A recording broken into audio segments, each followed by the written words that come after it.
بسم اللہ الرحمن الرحیم۔ قرآن کریم اللہ تعالیٰ کی کتاب ہے۔ اس کی تعلیمات تو دنیا و آخرت کی فلاح کے ضامن ہی ہیں، لیکن اس کے ایک ایک لفظ میں نور ہے، اور اس کی محض تلاوت بھی معجب ثواب اور باعث خیر و برکت ہے۔ حضرت عبداللہ بن مسعود رضی اللہ تعالیٰ عنہ سے روایت ہے، حضرت صلی اللہ علیہ وسلم نے ارشاد فرمایا، جو شخص اللہ کی کتاب کا ایک حرف پڑھے اس کو ایک نیکی ملے گی، اور یہ ایک نیکی 10 نیکیوں کے برابر ہے۔ میں یہ نہیں کہتا کہ الف لام میم ایک حرف ہے، بلکہ الف ایک حرف، لام ایک حرف ہے اور میم ایک حرف ہے۔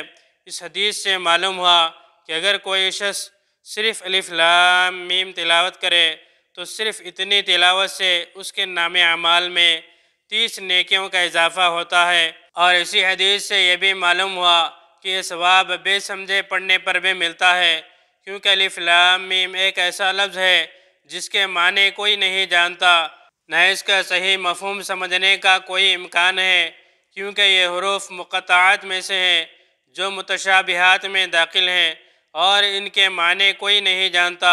حضرت صلی اللہ علیہ وسلم نے ان حروف کی مثال دے کر یہ بھی واضح فرما دیا کہ تلاوت قرآن کا یہ ثواب معنی سمجھنے پر موقف نہیں ہے، بلکہ بے سمجھے تلاوت پر بھی ثواب ملتا ہے۔ غرض جب صرف الف لام میم پڑھنے پر 30 نیکیاں حاصل ہوئیں تو قرآن کریم کا ایک رکوع یا ایک سورت پڑھنے سے کتنا اجر و ثواب حاصل ہوگا۔ اسی لیے ہر مسلمان کو چاہیے کہ ہر روز صبح کو دوسرے کاموں میں مشغول ہونے سے پہلے قرآن کریم کی کچھ نہ کچھ تلاوت کا معمول بنائے۔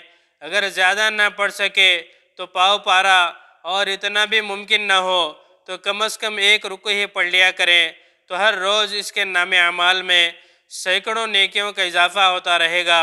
اسی طرح ہر مسلمان کو چاہیے کہ قرآن کریم کی کچھ صورتیں زبانی یاد کر لے، تاکہ جب موقع ملے قرآن کریم کھولے بغیر بھی وہ زبانی تلاوت کر سکے، اور اس طرح چلتے پھرتے بھی اپنے نام اعمال میں نیکیوں کے اضافہ کر سکے۔